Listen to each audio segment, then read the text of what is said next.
bọ̀dá kí náà pè ní ìsinmi, bàbá kí náà pè ní ìsinmi.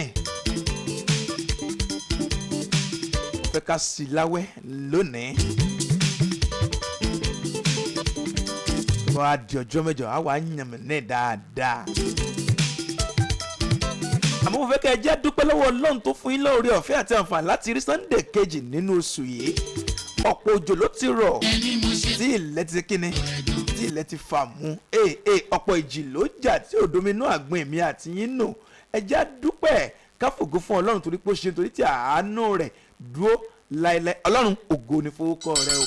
Mo máa sọ lórí ètò yìí pé ẹ ń bá mọ̀nú rọ̀ nìkan ní Sodiq Akínbólú òun gẹ́gẹ́ ló jẹ́ kẹ́ ẹ mọ̀ rí mi wò live and direct ní ketekete ní Facebook wa. Ẹ lọ sí Tòǹgbà FM live ẹ rí wa ketekete ń bẹ̀.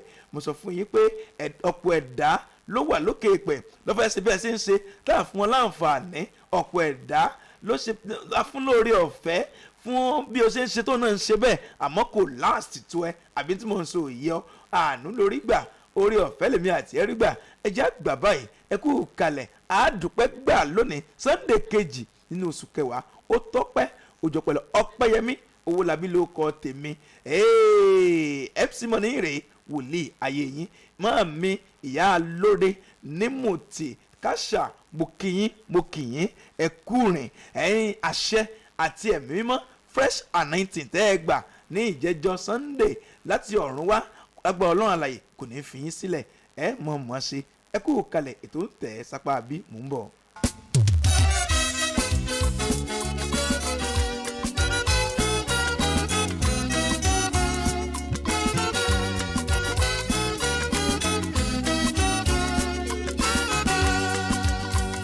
Ọlọ́run tó sọ̀rọ̀ mi dayọ̀.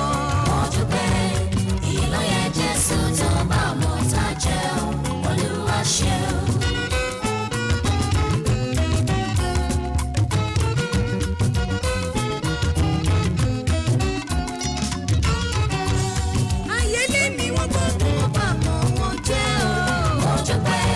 Jẹ́jẹ́ mọ̀ kí bí Ọlọ́run bá mọ̀ tájẹ́ lórí ayé èèyàn ìyá wọn máa dán bí ìranù ṣúgà láwọn ẹ̀mẹ́dẹ́ pé dán apò kínní kan ní rẹ̀ nígbà tá a wà ń kékeré ìyẹ́ rẹ̀ á máa dán gbìnrín. Àwọn kan sọ pé. Bọ̀sún Ọlákùn ìwọlé mo kí yín wọ́n ti jọra pọ̀ mọ́ wa ní Facebook ẹ ṣé àdúpẹ́ o. Ìdòwú Òjó God bless you ẹ máa bá a share rẹ̀.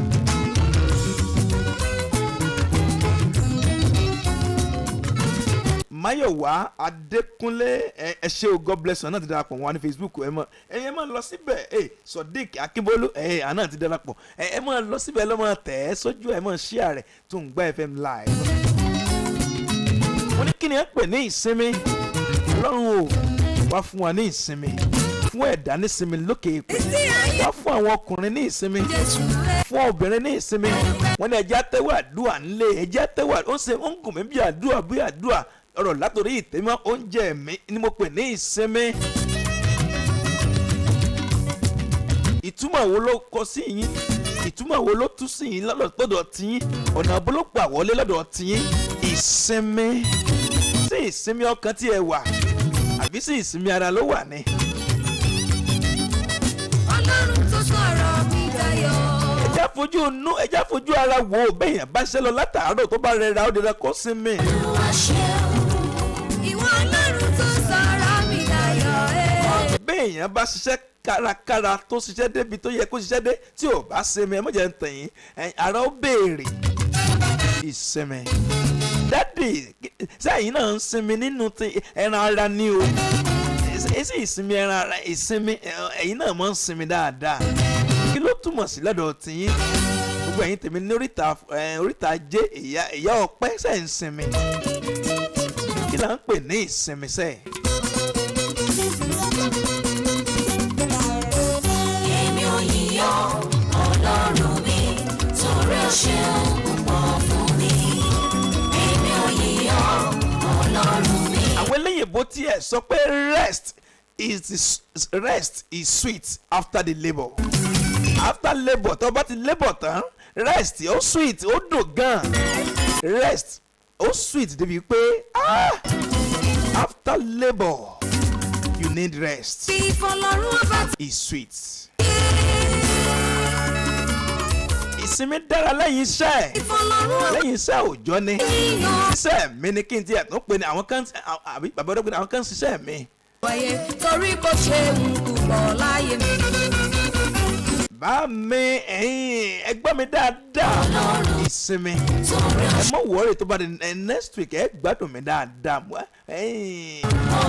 olóore ṣe torí ó ṣe púpọ̀ fún mi.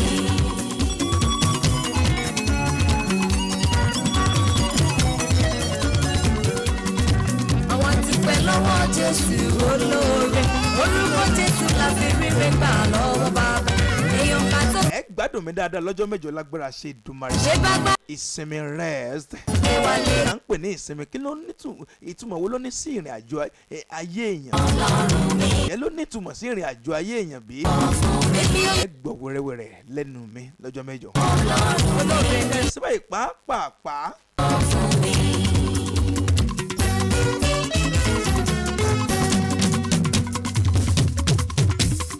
ìgbà tí mo rò iṣẹ́ rẹ̀ Ẹ jẹ́ ń sọ eléyìí kí n tó máa lọ lábala yìí. Jésù Ẹ mọ̀ pé tí mo rò ẹ̀yin wọ́n gbà àwọn àlejò kan wá lónìí wọ́n ní tíṣà ọ̀gá tíṣà pàápàá tíṣà náà tó wà nílẹ̀ tíṣà póríṣiríṣi àwọn kan wà amẹ́fun ni wọ́n àwọn kan wà nínú iṣẹ́ ìránṣẹ́ tí wọ́n gbé yẹn lọ́wọ́ tíṣà ni wọ́n. jọ mi lójú. Wọ́n ní bẹ́ẹ̀ yẹn bá ṣiṣẹ́ ìjọba dé lẹ́fù kan ọ̀dẹ̀ kó lọ rest ìsinmi apá abẹ́yẹn ló gbà wọlé lọ́dọ̀ bá mi ọ̀dẹ̀ pìdá wọ́n ní àwọn tíṣà náà tó ń fẹ̀yìntì ìsinmi náà ni ẹ gbọ́ wẹ́rẹ́wẹ́rẹ́ lọ́jọ́ mẹ́jọ náà ló pé orí bẹ́ẹ̀ kì í ṣe èèyàn nígbà tí èsè èèyàn kú kalẹ̀ ló ń tẹ̀ ẹ́ sápá bí dúpẹ́ tí ẹ lè tò ètò ní dúpẹ́ tí ẹ. Yes kẹ́ ṣúgà já iyọ̀ dùn ó kálùbọ́sà hànú. Ẹ láǹfààní àti dúpẹ́ tí yẹn pè wọlé ní ràwàràwàrà ṣẹṣà ẹ ń bá mọ nírò nìkan ni kó pè wọlé lórí ètò fún tòní torí pé mọ́ ń sọ lórí ètò yìí pé ibi tí igi tútù tó ní roots dáadáa tó léwé mímímí tó ń jẹ ní àsìkò tiẹ̀ tó ṣe kéne tó ń tà tátẹ́kùn ń fẹ́ sí tó sì ń rún jẹjẹ lásìkò tó tọ́ àtàsìkò tó yẹ ìjì dé atẹ́kùn dé ó sì ṣe kéne owó lulẹ̀ ó dẹ̀ ṣe kíni ó dẹ̀ oorun jégéjégé èyí tí ò ní rúùtù mọ́ tó ti gbẹ tí ò séwé lórí ẹ̀ tí ò sí èémí mọ́ ìjì dé ó sì tún dúró sànsànsàn òwe lẹ́sìn ọ̀rọ̀ lẹ́sìn òwe bí ọ̀bá wa sọnù ńkọ́ òwe la fi wá ó yẹ ẹ̀ẹ́sìkẹ́ bracket and open the bracket young adeskorum ní ìtọ́lówó bá mi dáadáa ẹgbọ́n mi tà. ó dára ó gbàdúrà. ìyá kàfáyà lámọ́là ẹgbọ́n mi. wọ́n ẹ̀yin náà láǹfààní àti dúpẹ́ tiyín young adeskorum ẹ dúpẹ́ tiyín aláàjì ọlọ́run ní fún yín ṣe kìí sẹ́yìn náà 08113051009 àǹfààní lànà ni a sì jẹ́ fún èmi àti láti wá polówó ọjà lórí ètò yìí tàbí kẹ́ ẹ wá jíṣẹ́ iṣẹ́ tó lọ́wọ́ bá mìíràn yín iṣẹ́ ìránṣẹ́ tó gbélé yín lọ́wọ́ láti orí ìtẹ̀míwá lábala oúnjẹ ẹ̀mí. ọlọ́run tó fi wá dára. àdúpẹ́ àtọ́pẹ́ dá.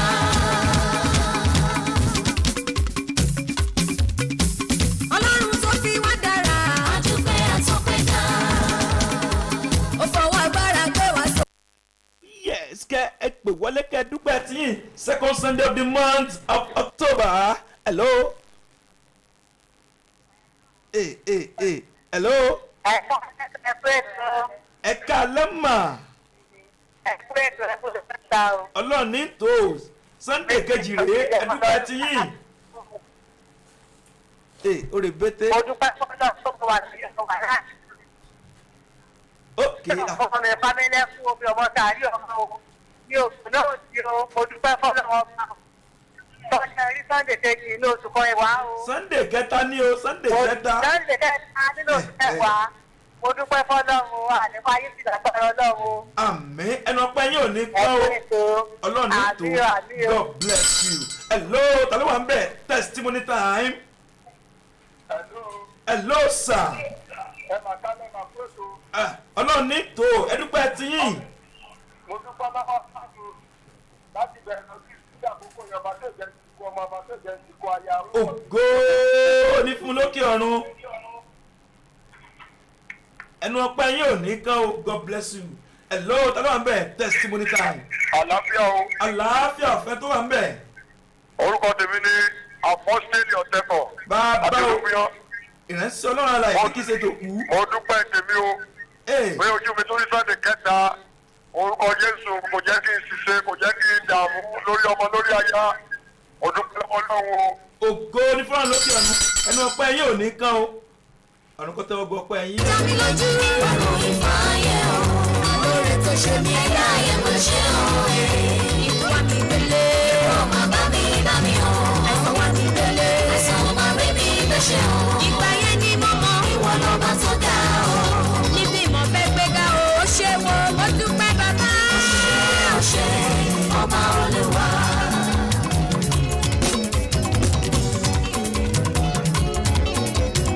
Kíni bá ṣe dé ìmọ̀ fi ní ọba ọba. Hello. Hello. Èrò pọ̀ lójú òpó yẹn. Èrò pọ̀ lójú òpó yẹn. Kíni bá ṣe tí ìmọ̀ fi ní Elédùmarè. Hello. Hello. Ẹ káalẹ́ mà. Hello. Ẹ ti wà lójú òpó. Hello, ẹ kálẹ́ o. Ha. Oríran Olódùmarè àwù. Tí máa lè kálẹ̀ lé ẹ̀sìn. 08113051009 tàbí 08056131009. Hello. Oh yes kẹ́. Kálẹ́. Ẹ káalẹ́ mà. Ẹ kú ètò. Ọlọ́run ní tó. Ẹ kú sílé ní o. Yes ma. Mo dúpẹ́ lọ́wọ́ Ọlọ́run o. Torí oṣù Ọ̀któbà yìí. Mo dúpẹ́ lórí gbogbo àwọn ọmọ tí mo fi lọ́któbà wọ́n wà láyọ̀ àtàlàáfíà. Ògo ní Ọlọ́run lókè ọ̀run. Orúkọ mi ní Jésù Ògúnbánjọ látọ̀fì. Bẹ́ẹ̀ ni màmá mi Ògúnbánjọ láti ọ̀fìn nìyẹn. Ọlọ́run á wà pẹ̀lú ẹ̀yin náà. Àmín ẹnu ọpẹ́ yín ò ní kán o. Èmi náà ò ní dààmú lórí àwọn ọmọ. Àmín ẹnu ọpẹ́ yín ò ní kán. God bless you. Thank you so much. Mo dẹ̀ lè bẹ̀rẹ̀ múlẹ̀ kí n tó dáadáa. Torí mi ò ríru Ọlọ́run Olódùmarè yìí o. Yes, Kẹ́sùgájà 08056131009. Hello, ta ló wà ńbẹ̀?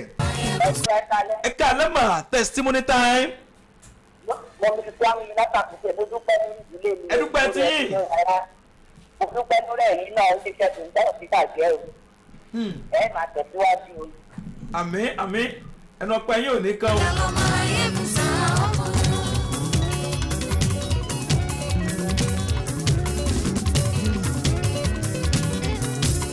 Àwọn ọ̀run mi ṣe. Hello, ta ló wà ńbẹ̀?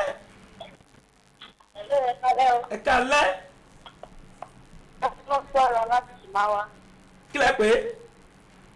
Bí ọdún lọ́sọ̀ láti Ṣìmáwá. Ok, láti Ṣìmáwá, ó yẹ dúpẹ́ tí yín.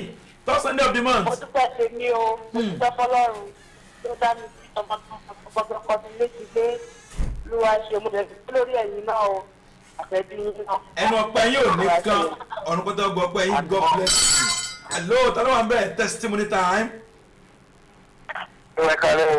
Ẹ káalẹ́ sà, kí ló pẹ́ mi ti ń pè? mo dúpẹ́ lórí àwọn tó ṣe jẹ́ Nẹ́tíwọ́ọ̀kì yẹn ò dá o. Nẹ́tíwọ́ọ̀kì yẹn ò dá o. Nẹ́tíwọ́ọ̀kì yẹn ẹ má láǹfààní àti pè padà ẹ pè padà. Hello, ta ló wà ńbẹ̀? Ẹ káalẹ́ testimony time. Ẹ káalẹ́ sà. Ọlọ́run ní tó. Mr. Ṣayé látàgbà hospital. Ok, bá mi ẹ dúpẹ́ tí yín. Testimony time.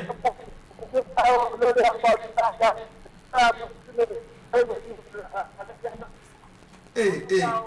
Ẹnu ọpẹ́ yín ò ní kán o. Ẹnu ọpẹ́ yín ò ní kán. Hello, ẹ káalẹ́ testimony time. Ok, ẹ dúpẹ́ tí yín Sunday kẹta náà sùn.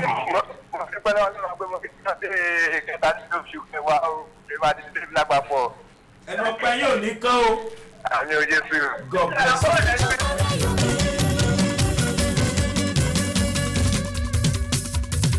Mo fi jó gbẹrẹ ayọ̀ mi o. Mo fi jó gbẹrẹ ayọ̀ mi. Lájú ẹ kò wù mí o. Mo fi jó gbẹrẹ ayọ̀ mi yé. Mo ṣàmà wù mí o. Mo fi jó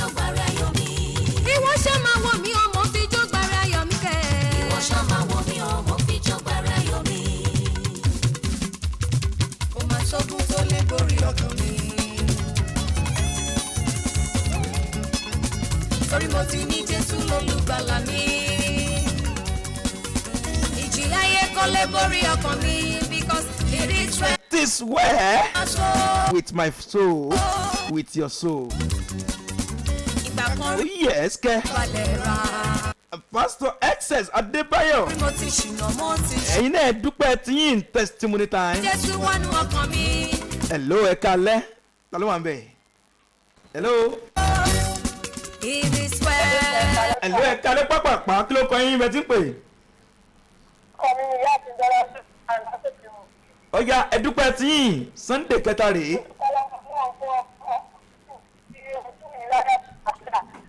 Káyọ̀ jẹ́ ká lè ní lájà fún ọmọ ọmọ tí a bá ṣe ìgbẹ́ tó kojú tó pọ̀ ọmọ. Ṣé ìjẹ́ ká gbé ọkọ̀ mọ́ àbí wọ́n lè kọ́ púpọ̀ lọ́sẹ̀ náà? Ògo ni fọlọ́run lókè ọ̀run. Ẹnu ọpẹ́ yín ò ní kán o. Àmì o. God bless you.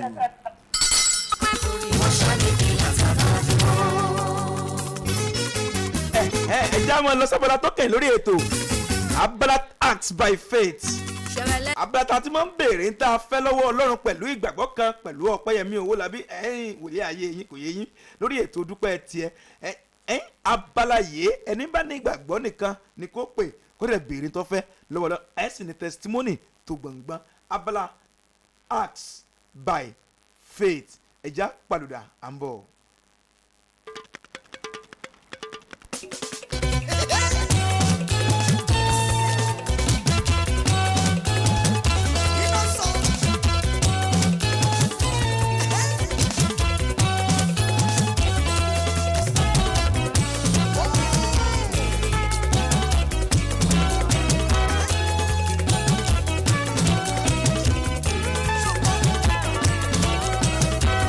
When I am down and oh my soul so weary, when troubles come and my heart burden be, then I am Tẹ́ bá ní ìgbàgbọ́ waiting ìgbàgbọ́ gangan lórí ètò yìí ẹ béèrè ń tẹ́ fẹ́ Ọlọ́run bá mi yóò sì ṣe é fún yín.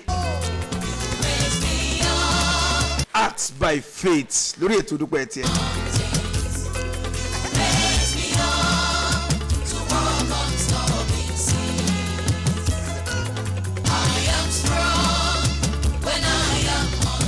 Ọlọ́run gbọ́ èmi gan strong sẹ́yìn náà àsokùn wà lára yín báyìí ìgbàgbọ́ ni ẹ bá béèrè lọ́wọ́ Ọlọ́run yóò sì ṣe fún yín.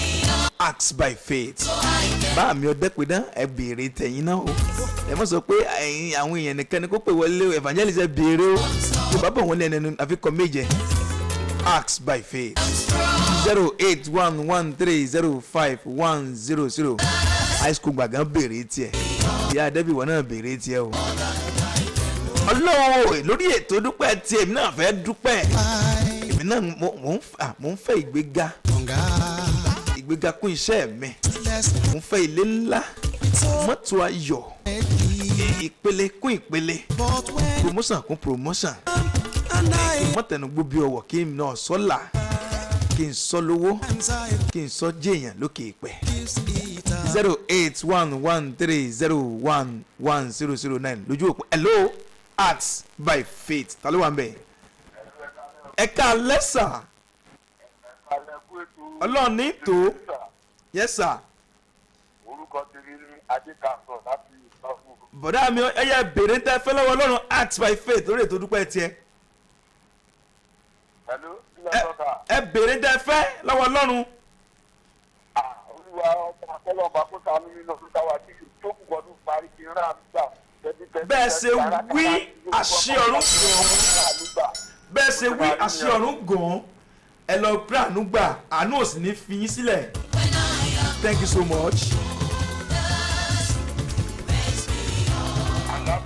Àlàáfíà ni o. Ta ló wà ń bẹ̀ kalẹ̀? Acts by faith. Ẹ béèrè pẹ̀lú ìgbàgbọ́. Mo béèrè àṣeyọrí lọ́dún yìí lórí mi lórí ọmọ lórí ìdílé mi. Kí a ṣàṣeyọrí kí ogun ọdún yìí kó má ṣe mú wa lọ. Bẹ́ẹ̀ ṣe wí àṣẹ ọ̀run gàn. Ó ti rí bẹ́ẹ̀ kò yí padà. Thank you so much.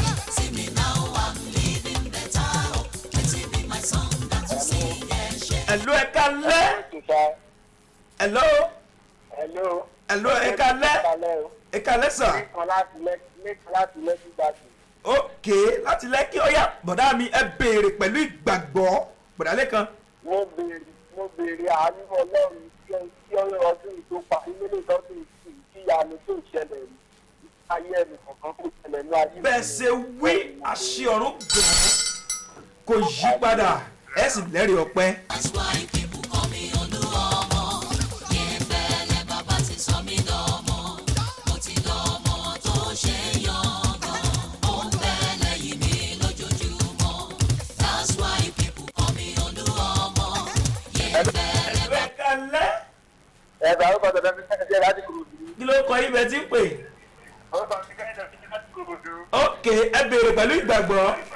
Mo béèrè fún àti tó dẹ̀ Ọlọ́run tó fẹ́ fún mi. Bí ẹ ṣe wí àṣẹ ọ̀run àná Ọlọ́run ò ní fi yín sílẹ̀. Act by faith ẹ béèrè pẹ̀lú ìgbàgbọ́ kan lórí ètò dúpẹ́ tiẹ̀ ẹ̀lú ẹ káalẹ́. Ẹ sọ̀rọ̀ sókè dáadáa. Ọ̀dọ̀ ẹ̀ pé kíní wáyà yẹn wọ́n máa já fọ́ ìsìn yín o because ẹ̀yin tí wọ́n sọ̀rọ̀ sókè kíní yẹn ò ní ìgbésà wa o á kàn já ni. Hello. Ẹ káalẹ́ sà ó yẹ ẹ sikẹ́. Ọlọ́run ní tò ẹdúpẹ́ tí yín Sunday kẹta rèé. Orúkọ mi ti jẹ́ màá wọ́ọ̀lù. Ó yẹ béèrè pẹ̀lú ìgbàgbọ́. Mo fẹ́ kí náà kó ra mọ́tò tí fún mi ti bẹ̀rẹ̀ aláàánú náà dúró. Bẹ́ẹ̀ ṣe wí àṣẹ ọ̀run gan. Ó ti rí bẹ́ẹ̀ ẹ sì dúpẹ́ lórí ètò yìí. raise me up so I can stand on mountains. Raise me up to walk on stormy seas. Hello ẹ káalẹ́. Ẹ káalẹ́ sà. Ẹ káalẹ́ mà ẹ béèrè pẹ̀lú ìgbàgbọ́ kan. Hello. Orìgbé ẹ béèrè pẹ̀lú ìgbàgbọ́.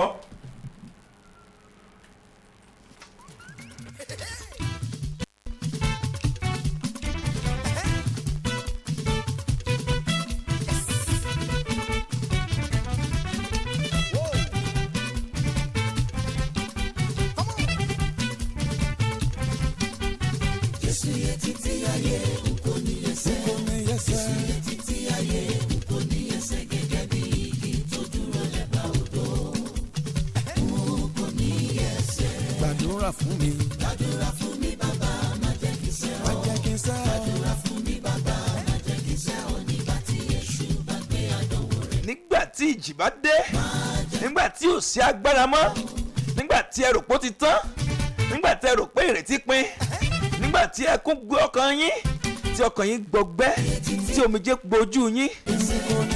Ọlọ́run nìkan lèèyàn mọ́ ké pè. Àbí bó ni bàá mi ọ̀dẹ́ pè dán? Ọlọ́run nìkan lèèyàn mọ́ kọ́rọ̀ rẹ̀ tọ́lọ̀. Ẹ̀yin èèyàn á máa jánikulẹ̀, èèyàn àbìdí yànyàn bíi tiẹ̀. Ó yẹ ẹ́ sikẹ́, ẹ béèrè ń tẹ́ ẹ fẹ́ lọ́wọ́ Ọlọ́run. Ọ̀rọ̀ náà wípé ẹ béèrè a ó sì fi fún yín. Ó ní ẹ wá kiri ẹ̀yin ó sì rí gbà. Ó ní ẹ kànkùn a ó sì ṣí sílẹ̀ fún yín. Kí á ló dé bàbá mọ̀mọ́ tẹ́ ẹ béèrè. Ẹ béèrè lọ́wọ́ Ọlọ́run ẹ sì lẹ́rìí tó gbọ̀ngbọ́n. Ẹ̀yin náà ní testimony. Èmi náà mo béèrè Ọlọ́run jẹ́ ní testimony. Hello 08113051009. Hello tàbí 08056131009. Ẹ béèrè pẹ̀lú ìgbàgbọ́ lórí ètò ìdúpẹ́ tẹ̀. Hello ta ló wà mẹ́. Láyé láyé. Iná tí ń jókòó lẹ́sùn mọ́, oṣù tí bíbí mo mọ́lẹ̀, mo rọ̀ mọ́ àgbélébùú. Mo rọ̀ mọ́ bàbá. Mo ka ohun gbogbo sàn. Asọ́pàṣá. Má bẹ̀rù ìrẹ̀ ọkàn mi, ayọ̀ ń bẹ nínú ẹ̀jẹ̀ Jésù.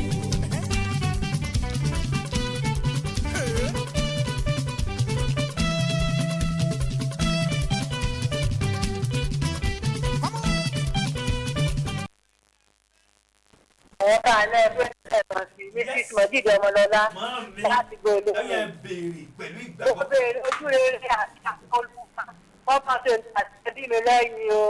Bẹ́ẹ̀ ṣe wí àṣẹ ọ̀run gùn. Àmì o, àmì o, àìwájú. Ẹ dúpẹ́. Tọ̀jọ́ ó tún gbé mi sókè gájú ọ̀tá mi lọ ní gbàgbọ́. Ẹ tọrọ àánú. Gájú Àánú Olódùmarè. Ẹ tọrọ àṣeyọrí. ìfúnná Ọlọ́run nínú oṣù yìí ò tí ì tàn ọlọ́run sì lè ṣe tiẹ̀ náà ìyá béèrè lórí ètò dúpẹ́ tiẹ̀ ní ìtẹ́ fi gbẹ́tò yìí kalẹ̀ tá a fi ṣe kí ni ká mọ síra wa níyì hello ta ló wà ń bẹ̀ kalẹ̀ Acts by Faith hello hello ẹ kalẹ̀ sá o. ẹ kalẹ̀ mà Acts by Faith ẹ béèrè láti ìmùtì kí ló kọ yín àtòjú rere. kí lẹ pé o kọ tí wọ́n láǹfààní àti pè padà ẹ pè wá. Fẹ́ ò tún gbé mi sókè gájú ọ̀tá mi lọ nígbà gbogbo. hello ẹ kalẹ̀ ẹ kalẹ̀ sà Acts by Faith.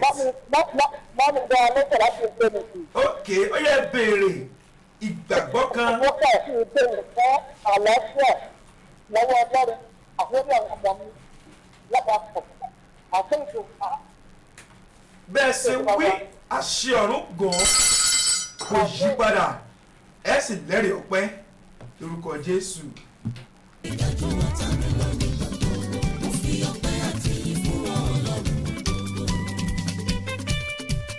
ẹ̀lú ẹ kálẹ́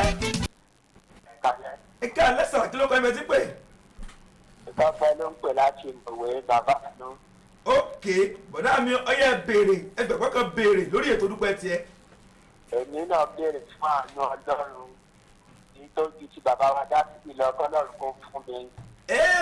tó ju ti bàbá wa Dáfídì lọ bọ̀dá yìí máa ló kàn jù à bẹ́ẹ̀ ṣe wí àṣẹ ọ̀run gan. àmín. ẹ sì lẹ́rìí ọpẹ́ Jésù Olúwa wa.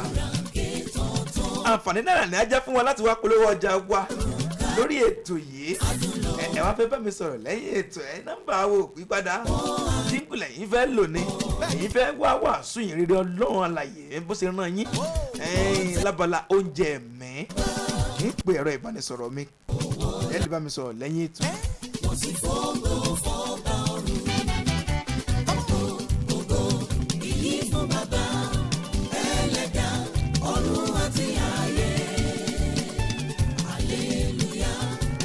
Yes, hello, ta ló wà ń bẹ̀? Acts by Faith. Hello. Ẹ̀sìkàlẹ́sà kí ló kẹ́ bẹ́ẹ̀ tí pè? ok orúkọ mi jẹ́ gòkàtì ìlú ọ̀jọ̀. ok ó yẹ béèrè pẹ̀lú ìgbàgbọ́ kan lórí ètò yìí. mo béèrè ìrírí ọlọ́run àti àánú ẹ̀ tó fi sọ́mi àjèjì àtàwọn ọmọ àti ìyàwó àtàwọn fámìlì ìdájọ́. bí ẹ ṣe wí àṣẹ ọ̀run kò yí padà yìí náà máa lẹ́rìí o.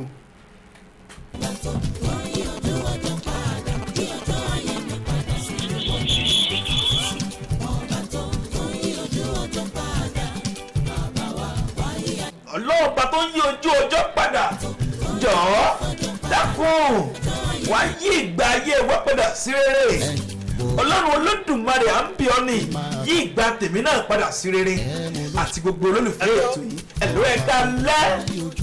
ẹ̀ka tẹ̀sán. yes. ṣùgbọ́n rẹ̀ bàjẹ́ o. ok bá mi ẹ béèrè pẹ̀lú ìgbàgbọ́ kan lórí ètò dúpẹ́ tiẹ̀. mo fèrè àrílọ́dọ̀ ọlọ́run ọba ọlọ́ba kúkú àná kò yí mi ká o. bẹ́ẹ̀ ṣe wí àṣẹ ọ̀pọ̀ ẹ sì lẹ́nu ọpẹ́ ẹ lẹ́nu ọpẹ́. ọlọ́run wá yí ayé wa padà sí rere gbogbo ẹ̀yin olólùfẹ́ ètò yìí ọlọ́run wá yí ayé wa padà sí rere wá yí ojú ọjọ́ padà kó wá ṣàánú àwa náà wá ṣàánú èmi náà. yes kẹ́ ṣúgà máa jagbá iyọ̀ máa dùn.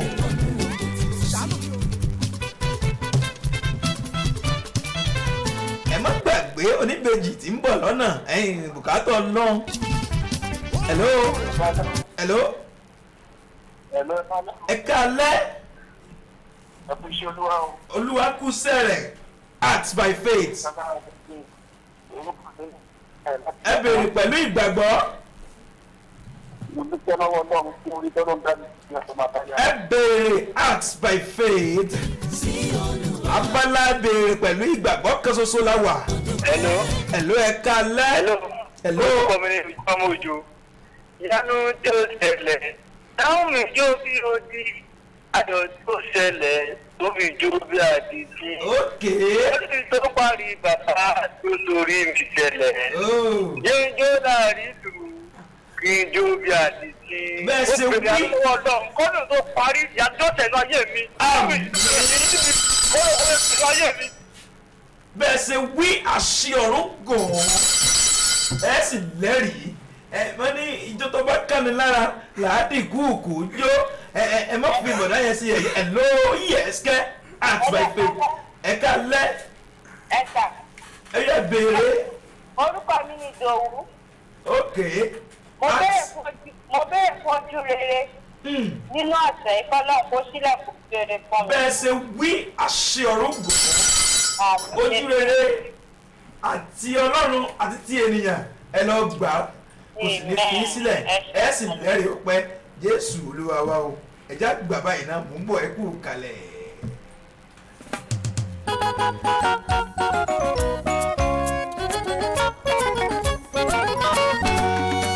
ìyanu tí yóò ṣẹlẹ̀ máa mú kí n jó bí ó di ayọ̀ tí yóò ṣẹlẹ̀ tí máa fi jó bí àdìtì oṣù yìí tó parí bàbá jẹ́ torí mi ṣẹlẹ̀ kí n jó láì rí ìlú kí n jó bí àdìtì.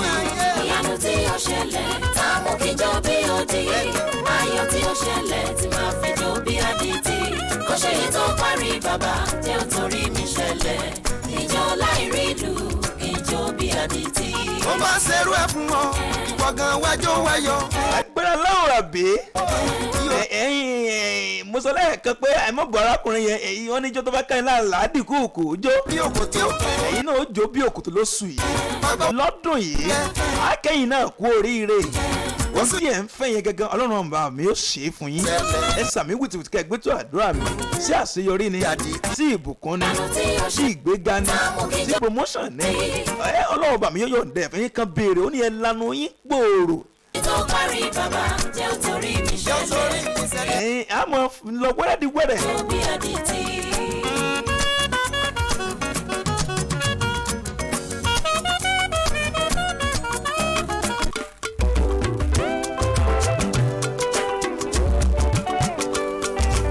ọ̀rọ̀ mi pàpàjà sọpẹ́ ayé mi padà tún ládùn ìbànújẹ́ mi ìgbà kan ẹ̀rín ló padà wá já sí. ọ̀rọ̀ mi pàpàjà sọpẹ́ ayé mi padà tún ládùn ìbànújẹ́ mi ìgbà kan ẹ̀rín ló padà wá já sí.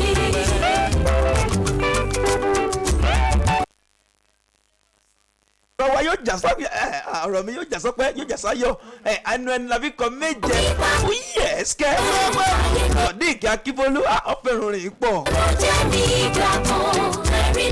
happy birthday to Abídèmí Ọmọlára ìyàwó chairman Ìwó Parapọ̀ association ìwọ ní Ìfàkàlẹ̀ ìyàwó ọ̀rẹ́ mi ìyàwó chairman Àríyọ̀ ìyàwó rẹ̀ ni happy birthday to you ó sì ọ̀pọ̀lọpọ̀ ọdún lókè pẹ̀ Abídèmí Ọmọlára lágbára láwọ̀ àbí ọ̀pọ̀ rẹ̀ ló ṣe lókè pẹ̀ tó bá ń gbọ́ mo kí ọ ọkọ rẹ̀ náà ní kí n kí ẹ pé ọ̀pọ̀lọpọ̀ ọdún lókè rúpẹ́. akọjá ṣe ojú mi sì bára yọ lẹ́yìn tó ti rí ìbànújẹ́ o ìbànújẹ́ ti dọ̀tun ẹ̀rín ló padà wá já sí. Mr. Jiboye Adébáyọ̀ God bless you ní Facebook wa Nùgbà FM live God bless you thank you so much ẹ ṣé àdúpẹ́ ẹnu ọpẹ́ yín ò ní kan wọn kì í kórìíre Mr. James Akínwùmí God bless you thank you so much Mr. Ibrahim Abdulateef God bless you God bless you God bless you ẹ ṣé o.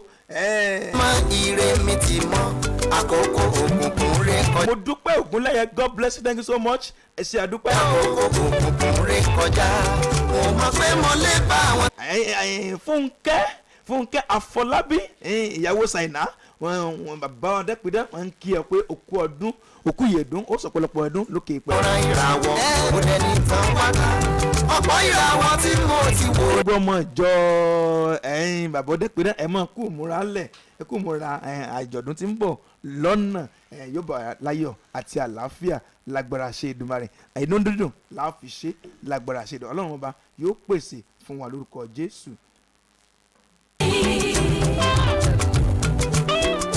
akínkùnmí pàtàkì mo kí wọn náà happy birthday to you God bless you ẹ jẹ́ wọn fún níṣẹ́ lọ ẹ bá bá mi sọ̀rọ̀ lẹ́yìn ètò 0813512 7681 081 3512 7681 081 3512 7681 ní ẹ̀rọ tẹ́fì bá mi sọ̀rọ̀ àfọyọ̀ pàdé lọ́jọ́ mẹ́jọ lágbára ṣe dùn ó dàbọ̀ sà ó dàbọ̀ mà ó dàbọ̀.